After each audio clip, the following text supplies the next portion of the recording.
40 años. Historia de una época. Con Javier García Isaac. Pues saben ustedes que estamos en otro episodio de 40 años, historia de una época, aquí con, como siempre, con nuestro periodista de la casa, con JF Lavata. JF, muy buenos días. Muy buenas, don Javier. Bueno, estamos aquí con la historia yankee. Bueno, vamos a meternos en el último episodio, la pasada semana, nos habíamos quedado en Jimmy Carter, en esa transición entre Gerald Ford y Jimmy Carter. Jimmy Carter que entró con fuerza, fíjate, corrígeme si me equivoco, pero dentro de los, fue el que marcó esa tendencia progre que hasta la época había quedado más o menos diluida, porque no quedaba muy claro quién era del Partido Demócrata y quién era del Partido Republicano, pero Jimmy Carter quizás fue uno de los primeros en marcar esa división, ¿no? Dentro de que hay que explicar al oyente que el Jimmy Carter de hoy, que se encajaría claramente en un planteamiento progresista, no es el Jimmy Carter presidente de Estados Unidos. Hay que entender que ahora quizá empieza a cambiar un poco eso, porque ahora digamos que la política norteamericana se está europeizando un poco en parámetros más parecidos a lo que entenderíamos en Occidente como progresista y conservador, derecha e izquierda. Algo que hay muy sagrado en Estados Unidos, pero sagrado a lo bestia, es la llamada individualidad, lo que llamaríamos aquí como el liberalismo. Entonces, tanto el Partido Republicano como el Partido Demócrata son ultraliberales. Es decir, la imagen de papá Estado te va a acoger no está bien vista, porque es visto como algo socialista y, desde luego, un candidato a la presidencia de Estados Unidos que hubiera dicho en 1976 que tenía algún tipo de sesgo socialista o socialdemócrata, le hubieran corrido a gorrazos en las elecciones. Por tanto, tanto Partido Demócrata como Partido Republicano eran marcadamente partidos liberales. ¿Cuál era, por tanto, la diferencia que nos hacía ver a Carter un poco más progresista? Que Carter es el primero que viene con una etiqueta un poco buenista, lo que podríamos llamar una etiqueta, llamémoslo así, pacifista, que era un poco lo que tenía Carter en aquel momento en el que, recordemos, Estados Unidos todavía está en Guerra Fría con la Unión Soviética, ¿no? Pero era alguien, digamos, que quería tener un carácter muy dialogante. Y eso le va a suponer dos grandes éxitos y dos grandes fracasos. Los dos grandes éxitos son, uno, los acuerdos de Camp David, que son sin duda un grandísimo acierto. Es verdad que el que tiene más mérito por los acuerdos de Camp David es el dictador de Egipto, es Anwar el-Sadat, pero ayudó muchísimo Carter a aquello. Piense usted lo que suponía, que hablamos antes de la visita de Eisenhower a España. Imagínese lo que suponía que el dictador de Egipto visitara a Israel, un estado que se supone que no reconocían su existencia, que consideraban que era un país ficticio, creado por Occidente y una infamia su mera existencia, ¿no? Bueno, pues son gestos que consiguieron que acabaran las guerras entre el mundo árabe y el mundo y el Estado de Israel, y eso también fue un éxito de los acuerdos de Camp David, que forzó Jimmy Carter, ¿no? Claro. Sería claro, hay que recordar aquí, ya lo dijimos en la pasada semana, que eso le acabaría costando la vida en el 81 a Anwar el-Sadat. Es decir... Pero fíjese algo muy significativo. Cuando matan a Sadat, en el funeral está Carter, por supuesto, no está ni un solo presidente de un país árabe. O sea, ni el presidente de Siria, ni el rey de Jordania, nadie va. O sea, imagínese la imagen que quedó... porque para todos Sadat era el traidor. Ahora bien, una vez Egipto se retiró de la contienda, ningún otro país árabe se atrevió a tomar el relevo. Y ya la única batalla que hubo contra Israel fue desde dentro, Palestina. Pero el resto de países árabes no volvió a haber ninguna guerra contra Israel de las 4 que había habido hasta ese momento, siempre lideradas por Egipto, ¿no? Que era. El otro gran acuerdo que consiguió pues fue el acuerdo con el dictador de Panamá, Torrijos, para devolverle el canal.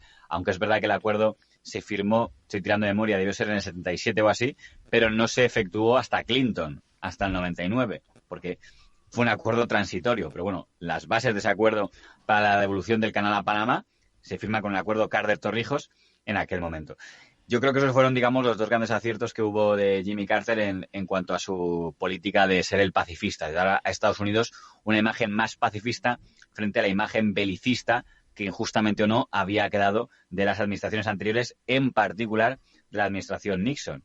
Fíjese que el otro día había un infame informe, no sé si era Informe Semanal, uno de estos, que salían ahí unos expertos diciendo que que Richard Nixon había fomentado la división entre blancos y negros porque quería ganar el voto de los blancos, ¿no? Yo no sé en qué se basan para eso, pero qué duda cabe que esa imagen quedó, y Carter también intentó combatir mucho esa imagen de intentar que no se creara la imagen de que la administración norteamericana estaba en contra de que esa igualdad se produjera. Pero fíjate, el acercamiento con el mundo chino comunista se produce con Nixon, que yo creo que eso fue un grandísimo avance, ese deshielo con el mundo con el comunismo asiático, que era algo demencial, ¿no? Demencial, no se sabía lo que pasaba ahí dentro. Bueno, pues... Bueno, yo creo que ahí también hubo una hábil estrategia que también le interesaba mucho a los chinos, de poner un poco celosos a los soviéticos. O sea, la relación entre China y la URSS, que ya lo hablaremos en el siguiente serial, acabó siendo muy mala. Sí. Entonces, ese momento dijo, esta es la nuestra, vamos a acercarnos divide al enemigo, ¿no? Vamos a acercarnos a los chinos para que así un poco vean, le reconocemos como interlocutor, y así pues pierde un poco el peso la URSS como la nave matriz de todos los países comunistas. Fíjate, con Jimmy Carter se produce también la caída de regímenes amigos como podría ser el de Anastasio Somoza en Nicaragua. Hay que entender la época donde estamos. Cuba está muy fuerte. A eso me refería con que hubo dos grandes fracasos. El primero sería el de Nicaragua, que ese fue un fracaso importante para Estados Unidos, porque Estados Unidos, erróneamente o acertadamente, esto dará mucho para hablar, estuvo apoyando durante años al régimen de la familia Somoza, que fue un régimen que acabó con una imagen deplorable. O sea, quiero decir, el problema que hubo en la última etapa de Tachito Somoza era algo que usted ha comentado muchas veces. Ahora, la democracia es un valor indiscutible. En el pasado, la democracia no era tan indiscutible y estaba por delante el poder comer. Entonces, claro, en el caso de Somoza es que al final la gente no podía comer. O sea, quiero decir, al final, el problema es que las desigualdades sociales fueron muy importantes, ¿no? Radicales, y el ejemplo que se pone siempre, ¿no? Si ni siquiera la mitad de la población tenía acceso a agua potable. Quiero decir, era una cosa que había llegado a unos niveles que era el caldo de cultivo perfecto para que instalar un régimen socialista, ¿no? Lo que pasa es que hay regímenes que se instalan brevemente y hay otros que se instalan a lo bestia, ¿no? Y aquí en el caso fue a lo bestia porque Somoza no se dejó y entonces hubo una guerra civil muy bestia que hubo ahí en la década de los 70 y que se saldó con la huida de Somoza a Paraguay, donde, por cierto, se lo cargarían unos terroristas argentinos. Efectivamente, fue con un bazooka en la avenida principal de Asunción, fue volado. Y se montó lo que primero fue una especie de junta militar sandinista encabezada por Daniel Ortega, que todavía hoy es presidente de Nicaragua, aunque con muchas evoluciones, y entonces eso se vio como un fracaso para Estados Unidos. Hay que decir que Nicaragua no ocultó su alineamiento, no solo porque los de Cuba les ayudaron mucho mandando gente. El primer Daniel Ortega, que ahora ya no lo hace, iba con un uniforme castrista, no le importa, comparecía, y además hizo una cosa además que también había hecho Cuba, que es que entró en la Comecon, que la Comecon ya no existe, pero la Comecon era algo parecido a lo que hoy sería la Comunidad Económica Europea, pero del mundo comunista. Era una alianza económica en la que solo estaban los países de la Europa del Este y Cuba y Nicaragua, por lo cual quedaba claro el alineamiento de Nicaragua con el bloque del Este. Y el otro gran, porque yo creo que Carter o los Estados Unidos, en cuanto a lo que había hecho hasta la época, había dejado caer estos regímenes, y el otro gran régimen que dejó caer fue el del Shah de Persia, en enero del 79, si no me equivoco. Y también podemos hablar de cosas parecidas. O sea, el Shah de Persia, que había tenido elementos positivos, como puede ser que las mujeres tuvieran el mayor grado de libertad que había tenido en el mundo, en un mundo islámico, pero en cambio no había tenido un especial interés por que hubiera un grado de libertad especialmente similar al que podía haber en otros países occidentales. El Shah decía que quería convertir Irán en el Japón de Oriente. El grado de libertad que tenían los japoneses ya en el año 75 era totalmente homologable con una democracia occidental o americana. Es verdad que el emperador tenía su poder, pero ya había un parlamento, había unos primeros ministros, un partido liberal que ya estaban gobernando y ya se había dado una imagen de democracia occidental. En Irán no pasaba nada de eso. En Irán era un poder absoluto del Shah al que además le gustaba mucho la pompa. Usted se acordará que se cumplió justo muy poco antes de caer el aniversario espectacular de subir al trono, sí. de los Shah de Persia, de toda la monarquía más antigua del mundo, ¿no? Y fue un acto impresionante. Estuvieron las monarquías de todo el mundo, estuvo también Juan Carlos y Sofía, que aún no eran reyes, pero casi. Estuvo Nicolae Ceausescu, que era comunista, pero le gustaba también irse a las fiestas, con lo cual fue una fiesta espectacular, pero daba una imagen de lujos y pompa que luego, pues, a las clases más desfavorecidas pues no les hacía especialmente gracia. Fíjate que la caída de estos regímenes que uno puede ver en un momento dado justificados, luego ni mucha libertad ni mucho pan hubo luego, cuando cayeron estos regímenes. Es que hay un aliado que suele ser muy útil para la ausencia de libertad, que son los valores religiosos. Si el señor Reza Pahlavi no hubiera minusvalorado los sectores más, digamos, tradicionales de la religión islámica, los pobres no hubieran tenido dónde canalizarlo. Sí. La mejor alianza para derribar a un dictador es unir pobres, que es gente cabreada, con una causa. Y aquí, como usted bien sabe, la causa fue retornar a la religión auténtica, como lo hubieran dicho ellos, la religión islámica, que Estados Unidos había ayudado a propagar. Recordemos que no es casualidad que lo de Irán pase mientras están pasando cosas en Afganistán, que fue un momento, digamos, que de los que hoy podemos ver quizá como una torpeza norteamericana, según se mire, cuando Estados Unidos decide ayudar al yihadismo islámico porque entiende que es una forma de torpedear e impedir la expansión del comunismo a esa zona del mundo. Y ahí están las famosas alianzas de Estados Unidos con lo que hoy sería Al-Qaeda y con otros sectores para, el mismo Bin Laden y otros, para impedir que se establezca una dictadura comunista en Afganistán que pueda expandirse el comunismo a más países de esa zona. De hecho, al dictador comunista afgano le costó la vida también todo aquello, bueno, como a muchos otros. Y en Shah de Persia, en su caída, lo que pasa es que las imágenes que trascendieron fueron brutales, como los guardianes de la revolución quemaban a la guardia imperial del Shah, que se suponía el cuerpo de élite, los quemaban vivos en los autobuses donde iban. Hubo auténticas salvajadas y eso al mundo yo creo que le impactó. Incluso, y luego Francia también jugó un papel fundamental en la caída del Shah, ¿no? Hay que recordar que Khomeini estaba en París exiliado y ayudó y facilitó mucho la llegada de ese régimen, ¿no? No sé si es que Francia había esa competencia con los Estados Unidos a ver quién tenía más influencia en la zona, ¿no?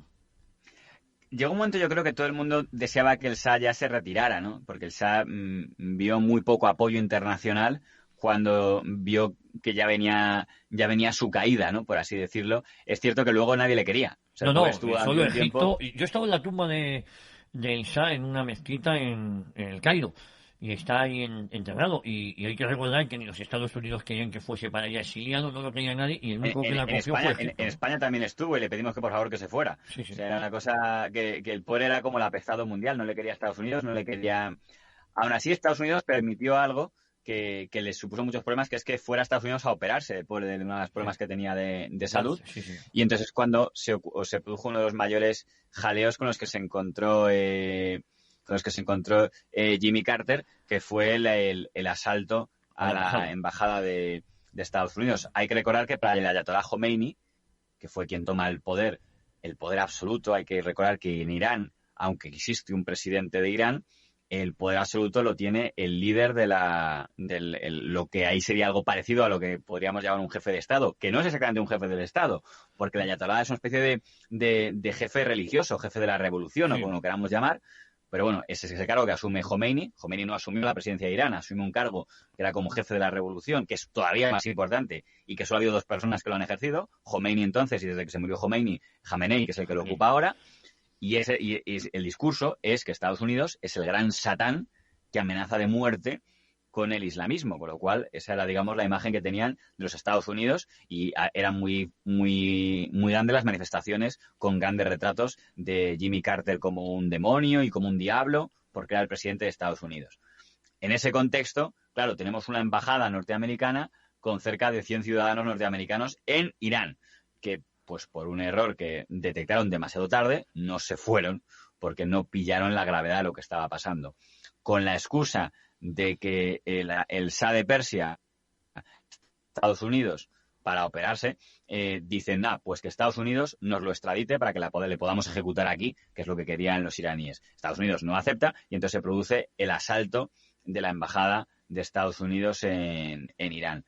Una cosa que es bastante difícil de entender con los ojos de hoy en día, porque se supone que asaltar una embajada es motivo de guerra, o por lo menos motivo de que se rompan las relaciones diplomáticas y de sanciones muy fuertes. Hay que recordar que no hubo, es verdad que hubo una ruptura de relaciones y unas sanciones económicas virriosas, pero no hubo una gran reacción inicialmente al asalto de la embajada. La excusa es que el asalto a la embajada no lo hizo el ejército de Irán, lo hizo oficialmente un grupo de voluntarios, entre los cuales se encontraba, por cierto, un futuro presidente de Irán, que era Ahmadinejad, que estaba entre aquellos voluntarios que asaltaron la embajada de Estados Unidos. Fíjate, JF, porque es importante que nos detengamos en este punto, porque yo creo que eso fue lo decisivo, independientemente de la política interna o doméstica de Jimmy Carter, que fue también algo errática, pero con Carter se produce la humillación. Hay que recordar que Carter es de los pocos presidentes americanos que se presenta a la reelección y no es elegido. Le barrería un Ronald Reagan, del que hablaremos más adelante, pero no sé si coincides conmigo que esto fue un hecho decisivo de cara a la opinión pública, ¿no? La opinión pública, esa humillación de la embajada. Bueno, cuando el Shah de Persia se va, deja un presidente títere que es Sapul Bartial, que le podría haber servido un poco, vino a ser como una especie de Kerensky, un Sapul Bartial que luego sería asesinado en París. Bueno, a Sapul Bartial le nombra primer ministro siendo todavía Shah el jefe del Estado. El jefe de Estado. Cuando luego, claro, se va el Shah de Persia, se exilia, se queda como única autoridad en el poder el Bakhtiar, pero tampoco tuvo una gran voluntad por quedarse. No. O sea, porque en cuanto vio que la gente aclamaba, porque hay que recordar que el Shah se va cuando Khomeini todavía está en el exilio. Sí. Entonces, claro, se encuentra Bakhtiar con un montón de gente aclamando el retorno del Ayatollah Khomeini, y él dice, pues aquí no hay nada que hacer y me voy. Y por eso el retorno de Khomeini en avión fue espectacular, porque ya volvía como superamo supremo, aunque todavía no hubiera asumido el poder. Bakhtiar, el pobre, pues nada, pues se fue al exilio, que es lo normal. Lo que pasa es que ya sabe que la revolución de Irán, cuando tenía que ser despiadada, lo era. Y entonces le pillaron en Francia, pues alguna gente de Khomeini con las ganas de ganarse el cielo y le degollaron. O sea, fue una muerte bastante... a cuchilladas. Pero vamos, porque no pillaron al de los versos satánicos, que era otro de los que podrían haber degollado. Bueno, hay que recordar la cantidad de ejecuciones que se producen a partir del 79 en Irán. Fue ejecutado y purgado más de la mitad del ejército. Luego hablaremos, cuando lleguemos, cómo Saddam Hussein es apoyado por los Estados Unidos precisamente para acabar con lo que ellos entendían era la expansión del islamismo. Y a lo mejor no le faltó razón, porque esa guerra de 9 años entre Irak e Irán hizo a lo mejor que la expansión del islamismo de la yihad a Europa no viniera, ¿no? Porque en principio... Es que el problema que había de Khomeini es que Khomeini buscaba un poco erigirse como líder islámico internacional, que es un poco lo que buscan todos los grandes regímenes, igual que, digamos, pues no sé, en su momento la Unión Soviética quería ser, digamos, la nave matriz del comunismo mundial, y entonces todo aquel que estuviera afiliado a un partido comunista era indirectamente, le gustara o no, una especie de agente de Moscú. Pues digamos, si Khomeini conseguía erigirse como líder islámico internacional, pues se tendría un poder muy superior al de un papa, porque fíjese, el Shah no tenía que decir quiero que asesinen a este, bastaba que dijera el islámico que mate a este se gana el cielo, y ya sabía que aunque fuera un tío que no tuviera nada que ver con Irán, pues habría gente dispuesta a matar a ese tío únicamente porque la Ayatollah Khomeini había dicho que se ganaba el cielo si se cargaban a ese tío. Por tanto, era un poder bastante interesante y bastante apetecible para el líder de un país islámico.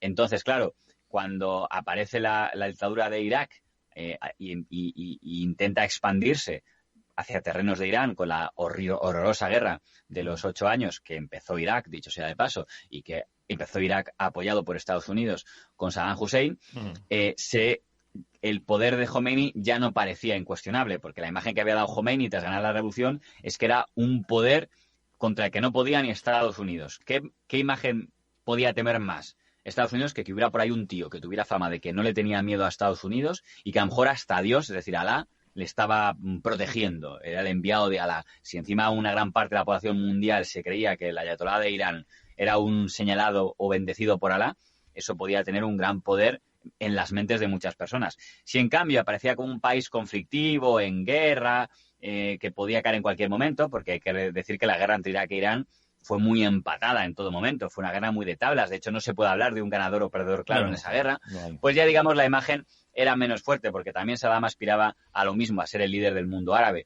Y hay que decir que cuando la gente nos explica por qué tras ganar la guerra del Golfo Estados Unidos no siguió avanzando, tiene mucha lógica lo que usted acaba de decir. Claro. Es que no les interesaba que desapareciera el régimen de Saddam Hussein, claro, porque nunca interesó que quedara una especie de liderazgo hegemónico de Irán. Claro. Ni siquiera a día de hoy interesa. Entonces, claro, era algo que querían evitar, y si había que permitir que Saddam siguiera por ahí, pues que Saddam siguiera para que no hubiera un excesivo liderazgo de Khomeini. Fíjese, cuando se cargan a Saddam Hussein y lo ahorcan, casi todos los países árabes emiten comunicados de condena, menos Irán, que emite un comunicado de satisfacción. Debe ser la única vez, claro, que Irán ha aplaudido algo que ha hecho Estados Unidos. Oye, volvamos a Estados Unidos. Después de, como hemos visto, ver el contexto internacional, que yo creo que fue decisivo, ¿qué pasa a nivel interno y qué pasa en esas elecciones donde ya Jimmy Carter, su imagen, daba la sensación que lo que estaba de moda es esa nueva revolución conservadora, ¿no? Bueno, hay que decir una cosa, que a Carter el punto que más le hizo daño con el tema de Irán no fue tanto el secuestro de los rehenes como el intento de liberarlos, que eso fue lo que le terminó de destrozar. O sea, quiero decir, hubo un intento, o sea, Carter no quería, digamos, nada que fuera tipo espectacular de lanzar misiles a Irán o declarar la guerra a Irán.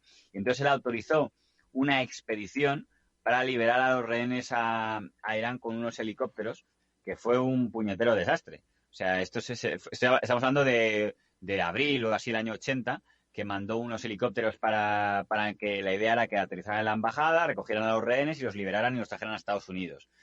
A mitad de que empieza la operación, Carter ve que les están esperando, por así decirlo ya, y están habiendo fuego.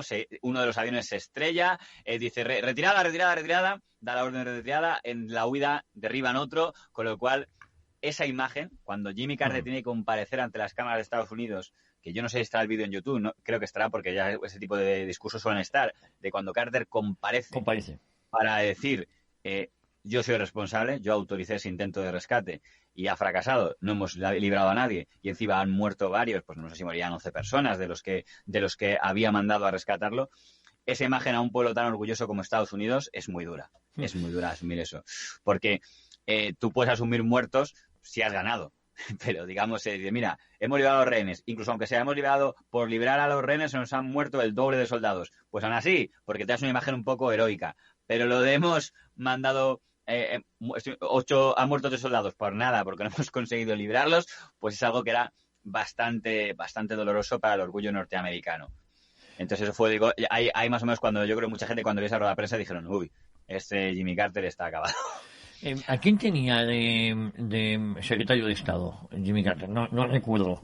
¿Quién era su hombre de confianza? Yo recuerdo, la verdad es que yo en el recuerdo que el que él tenía ya en ese momento de número 2 y chico para todo era Walter Mondale. Mondale, efectivamente, que era vicepresidente, ¿no? Mondale. Esa un poco la mano derecha, ya que se atribuye un poco el cerebro pensante de aquella operación, pues que no salió bien, que seguramente estaba muy bien intencionada. Es verdad que, insisto, hoy no se entendería porque hoy probablemente siempre... la reacción de Estados Unidos, por aquello de no parecer débil, hubiera sido mucho más contundente. El secretario de Estado, por cierto, que se llamaba Cyrus Vance, no sé si lo estoy pronunciando mal, también había apoyado esta operación de liberar a los rehenes. Y a Vance lo que se le echa en cara es que fue el que dijo, retirada, el que dijo, Carter, retiremos, no, que esto ha fallado, que es lo que... Siempre quedó la duda de por qué se retiraron tan pronto, si hicieron bien retirándose para que no muriera más gente, o si ya una vez empiezas una operación de estas, tienes que llevarla hasta el final, ¿no? Pero bueno, fue Kissinger, que estaba por ahí jubilado ya, hizo unas declaraciones durísimas contra Vance, contra Carter, contra Mondale, diciendo que eran una panda de cobardes, tal. Ronald Reagan, que ya estaba por ahí jorobando como gobernador de California, diciendo también que era indigno del gobierno de Estados Unidos esa retirada. De todos modos, por completar todo, hay que decir que la situación económica tampoco era muy buena, ¿eh? O sea, la inflación que dejó Jimmy Carter, que encima le arrastraba aquí el conflicto del petróleo. O sea, tampoco en el campo económico tenía grandes aciertos el señor Carter. Y aún así, que es interesante decir eso también, Carter quiso presentarse a reelección y aún así Carter ganó la convención demócrata frente a un rival con un ilustre apellido, que fue la última vez que lo intentó Ted Kennedy. Ted Kennedy dijo, bueno, con la mala imagen que tiene Carter, me presento ya y hago como hizo mi hermano Bob con Johnson. Acuérdense que Bob Kennedy anuncia que se presenta y obliga a Johnson a no presentarse a reelección, porque dijo, bueno, contra un Kennedy no puedo hacer nada. Entonces Kennedy dijo lo mismo, venga, yo me presento, a ver si convenzo a Carter de que no se presente a reelección. Claro, No sería algo inaudito, ¿no? Que no se presentara, bueno, había pasado con Johnson, pero que en este caso que Jimmy Carter, estando de presidente, perdiera en esas primarias. No sé si eso ha pasado muchas veces, ¿no? En el fondo nunca ha pasado que un presidente pierda las primarias. Claro. Acuérdese que hasta Gerald Ford, con todo lo que arrastraba de Watergate, se impuso en la convención a Reagan, ¿no? Un presidente suele contar con el apoyo del aparato del partido. Claro. Entonces, bueno, pues Kennedy perdió, fue su último intento, ya tras perder por tercera vez en su intento de ser nominado candidato del Partido Demócrata. Ya no lo intentó más veces, digo, bueno, está claro que los demócratas no me quieren como candidato, me dejan ser senador y hasta aquí, con lo cual ya Ted Kennedy dejó, y Carter fue a las urnas y perdió contra Ronald Reagan. Y eso, que Reagan tuvo ahí un peligro interesante, que fue un un tercer candidato llamado Anderson, que no es muy conocido, pero que era un rival que tuvo como candidato, digamos, de un sector casi, digamos, libertario del Partido Republicano, y que Anderson, cuando el Partido Republicano no le escoge, dice así, pues me presento por mi cuenta. Claro. ¿Sabes? Es que, claro, en esta ocasión, claro, cada vez que ha pasado eso, ha favorecido al partido rival. Y en este caso hubiese favorecido a Jimmy Carter. Bueno, pues ni por esas... Y algo le favoreció. O sea, seguramente el triunfo de Reagan hubiera sido más espectacular si no hubiera habido la candidatura de Anderson. Pero bueno, no fue lo suficiente. Pues eso que le quitó un puñado de votos, pero como usted sabe, pues Reagan consiguió un apoyo bastante importante, no tanto como la siguiente, que eso ya será una cosa que es de Guinness, pero sí un triunfo bastante importante y un cambio de etapa en Estados Unidos. Hay que decir que Ronald Reagan llega al poder siendo el presidente más anciano de la historia de Estados Unidos, porque era ya alguien bastante mayor cuando fue elegido presidente de Estados Unidos, y aún así consigue dar una imagen de alguien muy fuerte, muy, muy duro y muy firme. Además, Ronald Reagan estaba considerado un halcón, como se llama a los del ala dura del Partido Republicano. En aquel momento no existía el término de Tea Party, se hablaba más de los halcones del Partido Republicano, y ese era Ronald Reagan, el que llegaba hacía muchísimo tiempo que había dejado de ser actor. No era el primer actor, por cierto, que se metía en política, pero sí el primero de la edad contemporánea y el primero que tenía, digamos, ese aire de político carismático, rebelión conservadora, y que también gustaría a los hoy llamados liberales, aunque era alguien indudablemente conservador. Empieza lo que podríamos llamar la era Reagan en Estados Unidos. Tenía, por cierto, como número 2 a George Bush, que recordemos había sido director de la CIA en la etapa de la última etapa de Nixon, con lo cual tenía ahí un aliado muy interesante como la figura de Bush. Y ya por ahí estaban otras figuras de la época como Dick Cheney o Rumsfeld, y esos ya estaban por ahí en esa administración Reagan.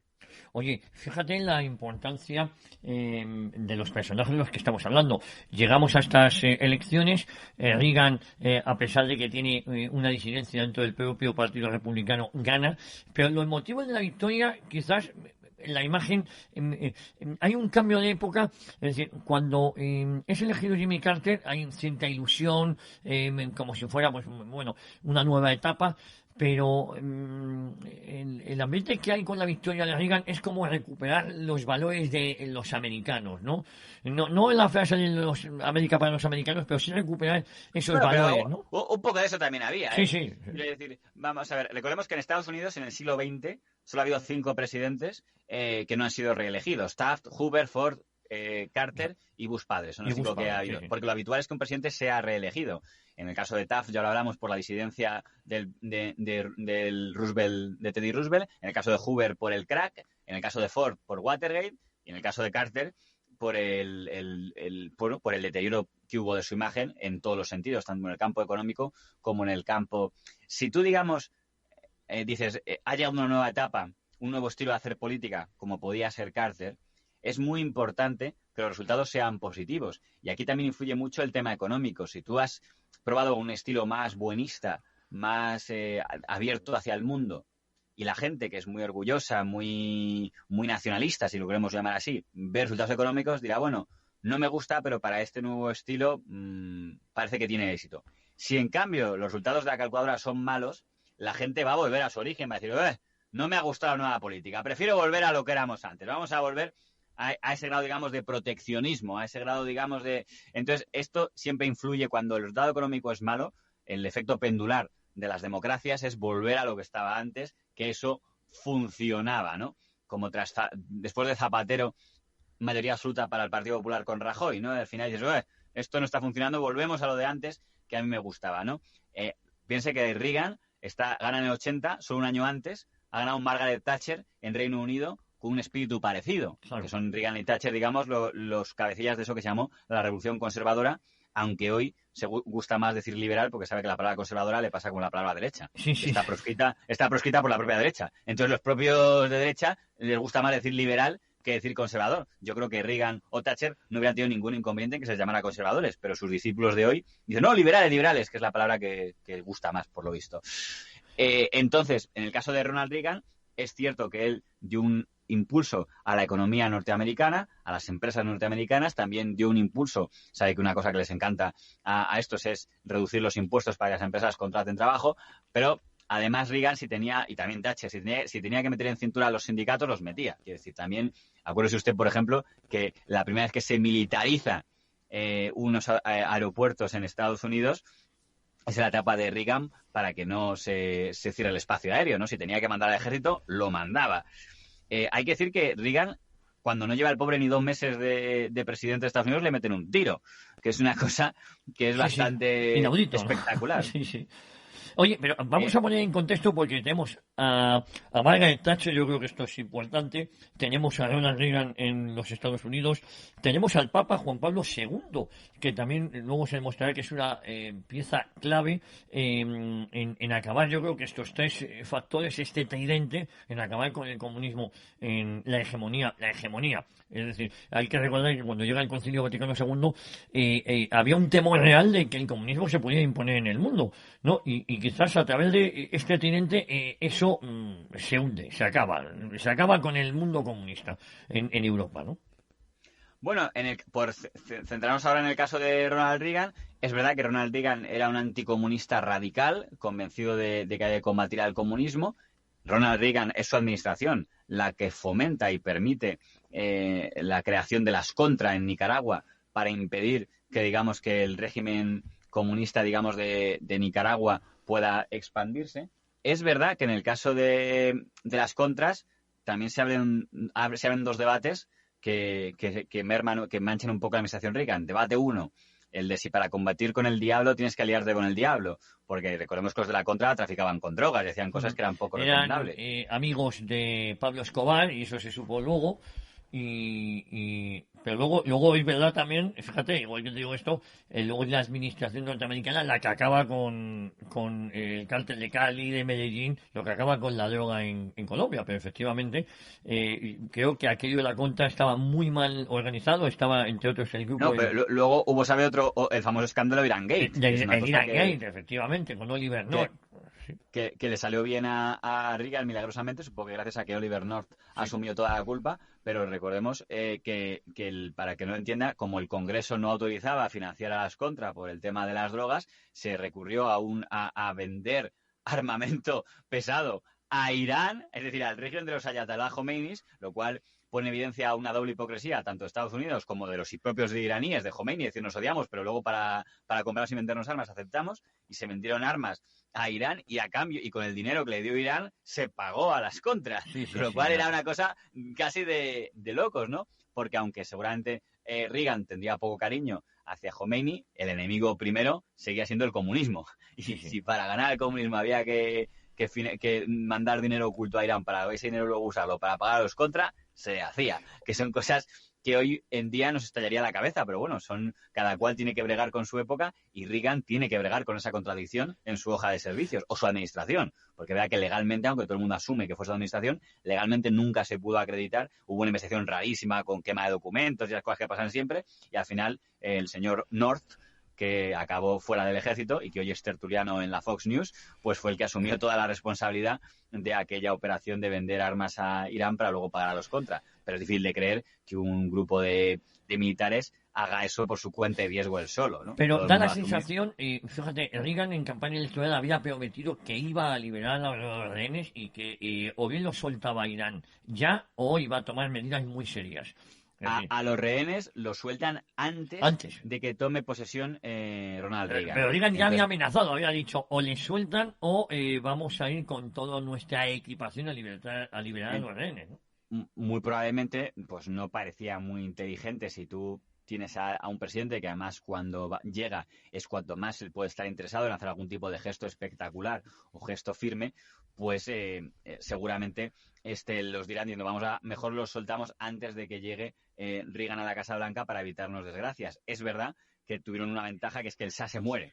Entonces, en el momento en que muere el Shah de Persia, que muere antes también de que justo en el proceso electoral del año 80, era la excusa, digamos, para no liberarle. Es decir, le liberamos en cuanto nos entreguéis al Shah, y como se muere el Shah, pues digamos, se disminuye la escalada de tensión.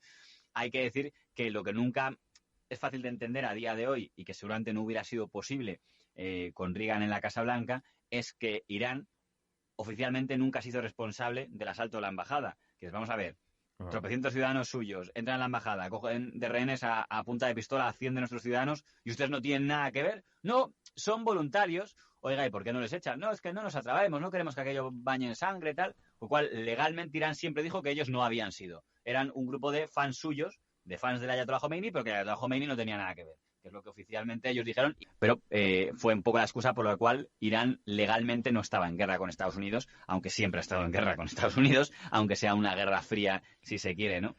En el caso de... Hay que decir, tenemos...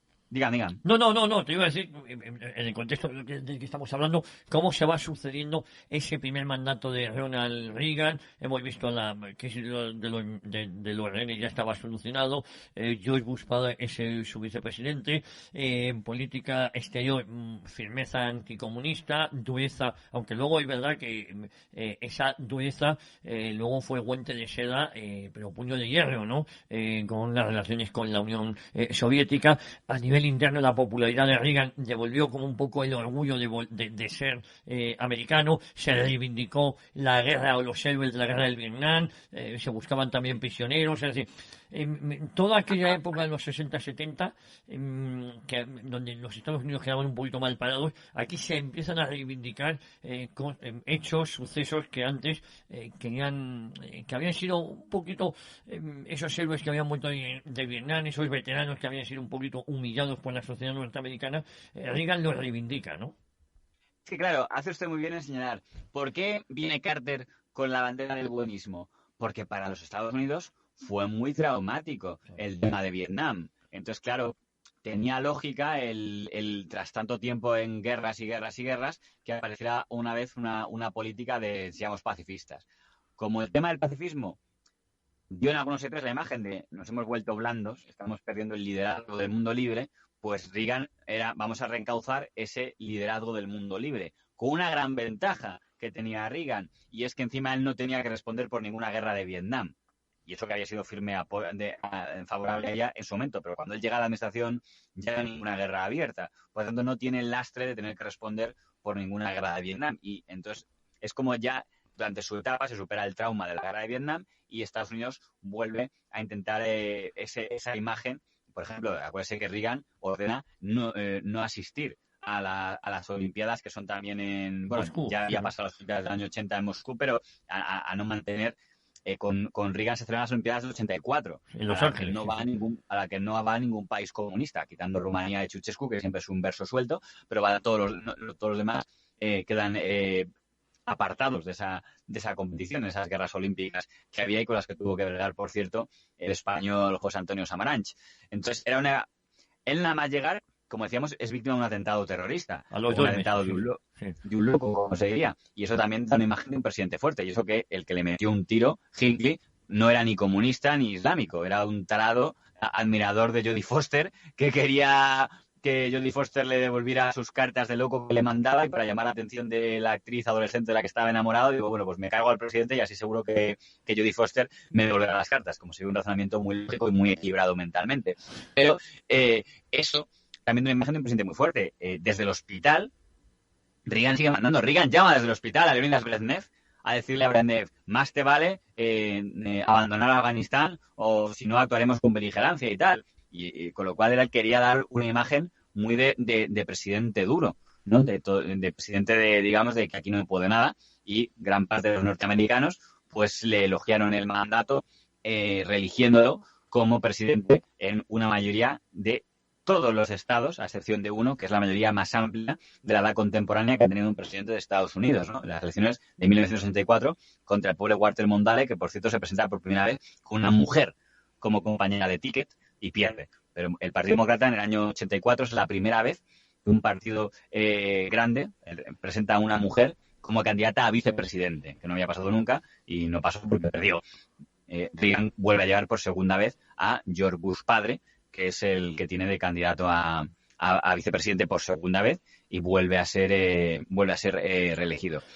Si se quiere poner un plano negativo de Reagan, hay que decir que Reagan amplía mucho el abanico de la gente que está en buena situación económica. Pero la gente que estaba en mala situación económica está peor de lo que estaba cuando entró. No sé si me explico. Sí, hubo una generación de diferencias sociales.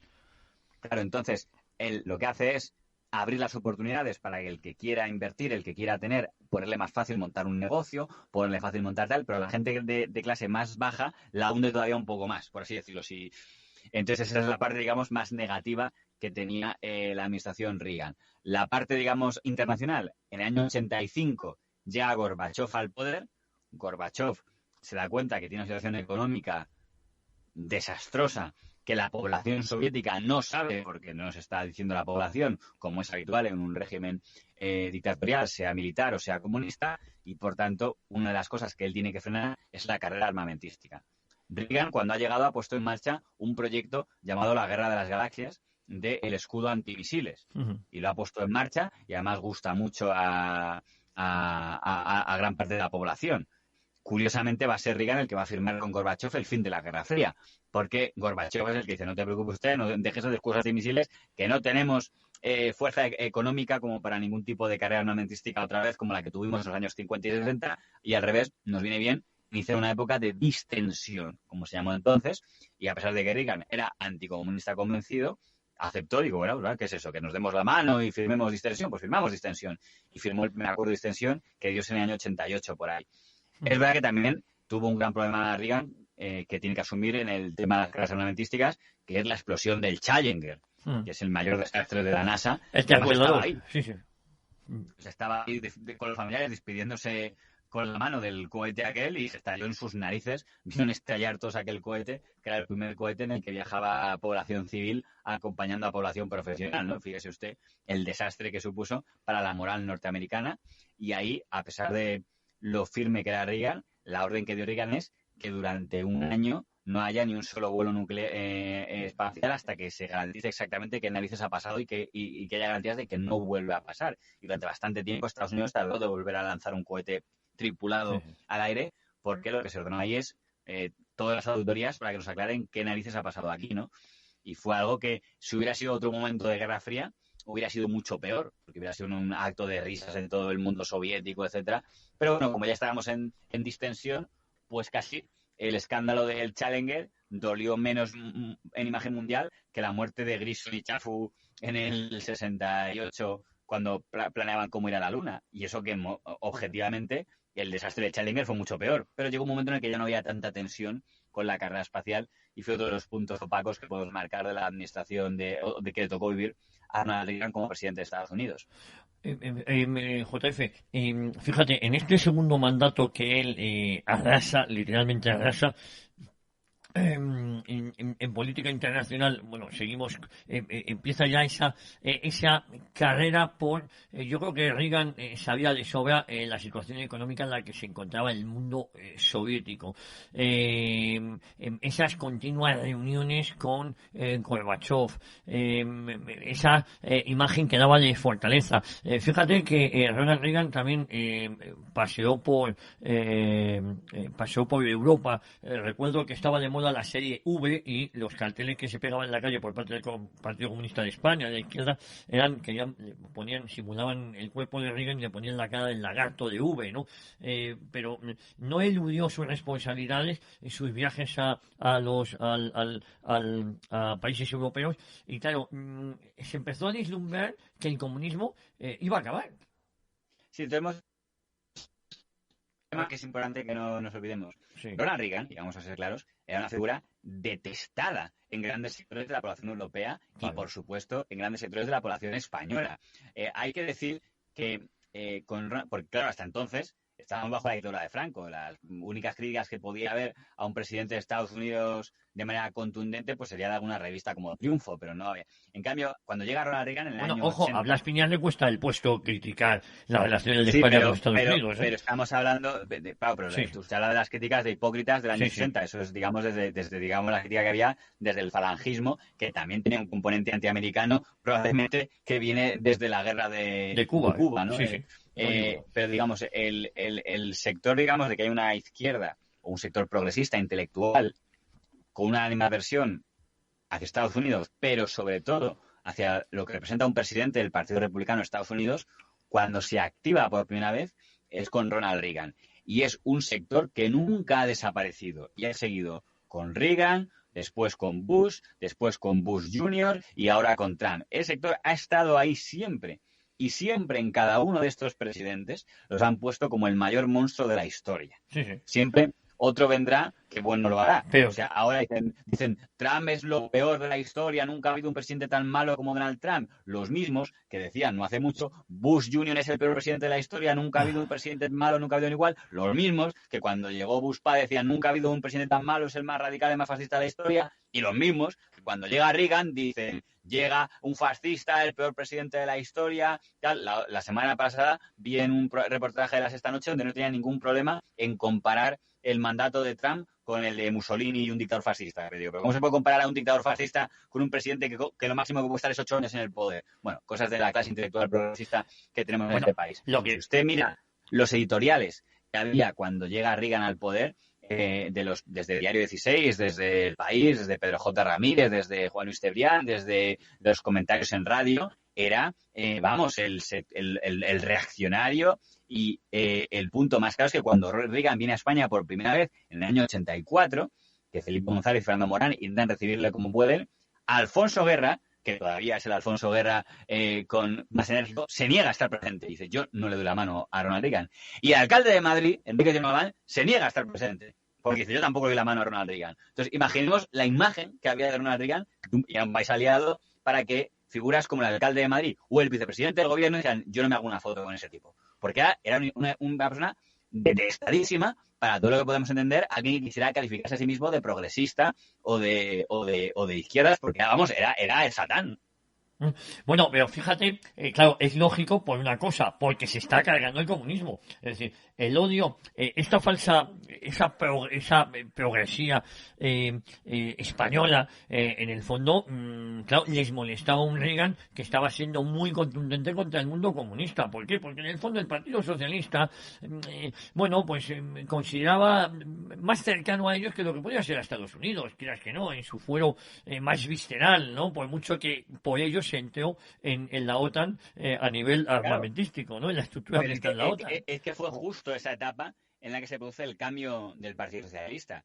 Luego Reagan tiene una segunda visita a España en la que ya la cosa es mucho más cordial porque básicamente ya ha decidido el PSOE cambiar de criterio con la OTAN porque la administración Reagan apoya que España se integre plenamente en la Unión Europea y sobre todo ayuda a que los franceses nos dejen en paz porque hay que decir que pocos países pusieron más palos en las ruedas de que España entrara en la Unión Europea que Francia, y entonces Estados Unidos, con ese Ronald Reagan al que tanto detestábamos como presidente, dice, oye, estoy dispuesto a hacer alguna llamadita, ayudar a que Francia deje de poner pegas, porque tiene que ser unánime para que un país entre a la Unión Europea y podáis entrar, pero aclaradme que sois aliado. Y claro, Felipe dice, hombre, sí, por supuesto, si ya estamos en la OTAN, somos aliados. Digo, bueno, necesito algo más que eso. Y ese algo más que eso fue que Felipe González cumplió su promesa electoral de hacer un referéndum para evaluar si permanecían o no en la OTAN, pero defendiendo el sí, claro, en lo que fue uno de los mayores éxitos políticos que se pueden imaginar de un estadista, en el que además no contó ni siquiera con la ayuda de la derecha, porque la derecha hizo un cálculo en el que yo creo que a Fraga le engañaron sus aliados democristianos y liberales, Alzaga y Segurado, que le dijeron, no, déjale que se estrelle. Porque dice, como el PSOE ha asumido su error de ir contra Estados Unidos y ahora se ha dado cuenta que le necesita de aliado para que aguante, retira el apoyo para que pierda el referéndum, gane, digamos, la extrema izquierda, que era la que hacía campaña del no a la OTAN, y tenga que dimitir y haga ridículo. Lo que pasa es que ahí se demostró algo que no fue capaz de entender en su momento ni Fraga ni la derecha, y que a día de hoy le cuesta entender a la extrema izquierda, y es que la mayoría de España en el año 86 no era socialista, era felipista. Y entonces, si fueran ideológicamente socialistas, extremistas ideológicos, dirían, no, por encima de toda la ideología y odiamos a Estados Unidos. Pero no, por encima de todo es que el pueblo español confiaba en ese señor al que le había dado 10 millones de votos, y si el Felipe decía que ahora tocaba que sí, pues debe ser que ahora es lo que conviene a España, que era verdad. Y entonces al final, y por eso se acuerda usted esas manifestaciones que hacían los de extrema izquierda, donde salían guiñoles de Felipe González y de Reagan abrazándose. Bueno, pues digámoslo así, Felipe González se abrazó al detestado Ronald Reagan y consiguió convencer al pueblo español de que nos interesaba estar cerca de Estados Unidos para poder integrarnos plenamente en la Unión, en la Comunidad Económica Europea, que tantos éxitos da en ese periodo de tiempo, estoy hablando entre el año 85 y el año 96, a España, ¿no? Y eso ocurrió todo en la administración Reagan. Pasó de ser Reagan el detestado fascista Reagan, aunque para las clases intelectuales y políticas lo siguió siendo, a el aliado Reagan, que nos ayudó a entrar del todo en la Comunidad Económica Europea. JF, nos quedan cosas BLs. Nos quedan 2 minutos. Vamos a ir resumiendo y vamos a buscar un punto donde quedarnos y empezar la próxima semana. Bueno, hay que decir que en el caso de Reagan, él siguió torpedeando al comunismo en todo lo que tenía que ver con Afganistán, por ejemplo, y siempre queda la duda si él también ayudó pues con financiación y con pasta a todas esas revoluciones que hubo en el bloque del Este, que se estallaron en efecto cadena y efecto dominó en el año 89, que es cuando se producen toda la cadena de revoluciones democráticas en el bloque del Este, y que, con toda seguridad, pues algo de ayuda habían tenido de los amigos americanos para poder montar. Y eso que seguramente no se esperaban que iba a ser tan rápido. O sea, eso que tú ayudas a un grupo de opositores, pero no esperas que, por ejemplo, la ayuda muy importante de Reagan fue que le dijo a Hungría que si renunciaba al comunismo, ellos recibirían cobertura económica y comercial. Y entonces Hungría, que es el primer país que abandona el bloque del Este, abre las fronteras con Occidente, y eso es lo que inicia el efecto dominó que acabará con la caída del muro de Berlín y con un montón de cosas. Aunque hay que recordar que cuando se produce la gran caída del comunismo ya no está Reagan en la Casa Blanca, ya ha terminado su mandato con el máximo que permite Estados Unidos, se lo ha dejado a su vicepresidente George Bush, que es el que asume la presidencia en el año 89, y hay que decir que George Bush, por cierto, coloca como vicepresidente a uno de los políticos con fama de más inútil y más tonto de la historia de Estados Unidos, que es Dan Quayle. Pero bueno, eso, digamos, es el que vendrá después. Se meterán siempre con él porque en un debate tuvieron la mala uva de preguntarle cómo se deletreaba patata, y lo hizo mal. También es verdad que en el lenguaje norteamericano es más difícil de lo que parece. Hay que decir, por cierto, que tanto Bush como Reagan eran firmes partidarios de la pena de muerte, algo que es muy habitual en Estados Unidos, ¿no? Sí. Dicen que en la campaña electoral en la que ganó Bush quedó hundido el candidato demócrata, Michael Dukakis, porque le preguntaron en el debate presidencial, ¿usted aceptaría la pena de muerte contra alguien que hubiera violado a una mujer, no sé qué, o algo así? Y dijo Dukakis, yo es que soy contrario a la pena de muerte. Y Bush, que estaba, lo dijo, yo estoy a favor inmediatamente. Y dicen que con esa pregunta, estamos hablando de la sociedad norteamericana, que no la sociedad europea, se hundió. Porque todavía, no sé cómo estará ahora, pero en el año 89 no era asumible, y puede que sea triste asumirlo así, pero no era asumible que un candidato a la presidencia dijera que era contrario a la pena de muerte. Bueno, yo estoy a favor de la pena de muerte, todo hay que decirlo, depende de cada uno y más en estos casos, pero bueno. Pero que probablemente en la sociedad española, si usted ahora estuviera en Antena 3 y no, a favor, pues al día siguiente recibieron un montón de cartas en Antena 3 diciendo que ni se les ocurra volver a invitar a ese que ha dicho que es partidario de la pena de muerte. O sea, lo puedo decir aquí, pero en algún... incluso fíjese lo que le digo. Incluso en un medio como Intereconomía, por antes si lo dijera, diría, joder, no estás en problema, no digas eso. Pero Intereconomía, pero ya hemos llegado a un nivel que no sería... Porque la sociedad española, digamos, tiene una serie de tabúes y ese está entre los tabúes. Pero claro, estos son los tabúes que nos han hecho esa nueva normalidad o esa nueva sociedad a la que nos dirigen. Nos hablan de libertad y no se admite la libertad.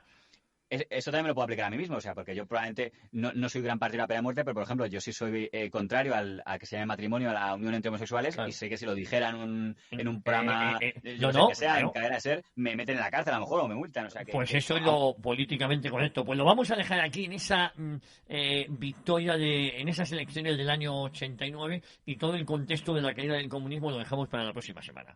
JF, que ya será la etapa de Bush padre. Eso es. Te mando un abrazo muy fuerte y muchísimas gracias por haber participado como siempre aquí en 40 años y estoy en una época en radio ya. Un saludo y seguimos con el presidente. Un abrazo.